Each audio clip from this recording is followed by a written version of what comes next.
આપણામાં તો કોઈ શક્તિ નથી, આપણામાં કોઈ સામર્થ્ય નથી. સર્વ શક્તિ અને સર્વ સામર્થ્યોના ધરતલ એવા જે ભગવાન.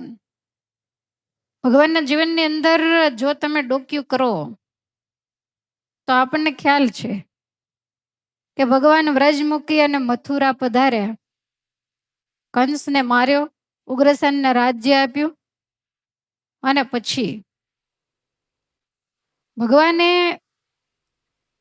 જ્યારે કંસને માર્યો અને અસ્થિ અને પ્રાપ્તિ, એ બે કંસના પટરાણીઓ એ મગધ નરેશ જરાસંધના દીકરીઓ હતા. બંને પુત્રીઓને વૈધવ્ય પ્રાપ્ત થયું. જરાસંધને ખબર પડી અને નામ આવ્યું ભગવાન શ્રી કૃષ્ણનું, કે એણે અમારી આ દશા કરી છે. એટલે જરાસંધે મથુરા ઉપર ચડાઈ કરી. હવે મથુરા ઉપર જ્યારે ચડાઈ કરી કાળ યવન અને જરાસંધ બંનેએ,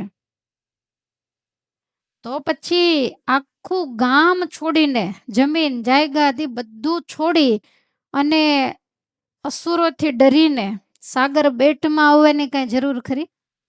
સામર્થ્ય નહોતી, શક્તિ નહોતી. પણ આ જ ભગવાનનું ભગવાનપણું છે. આપણી અંદર સારા રૂડા સદગુણો હોય ને, એને આપણે આપણી રીતે અંદર દબાવી રાખવા, એને બહુ બહાર દુનિયામાં દેખાડવા નહીં. એ જ આપણી સજ્જનતા.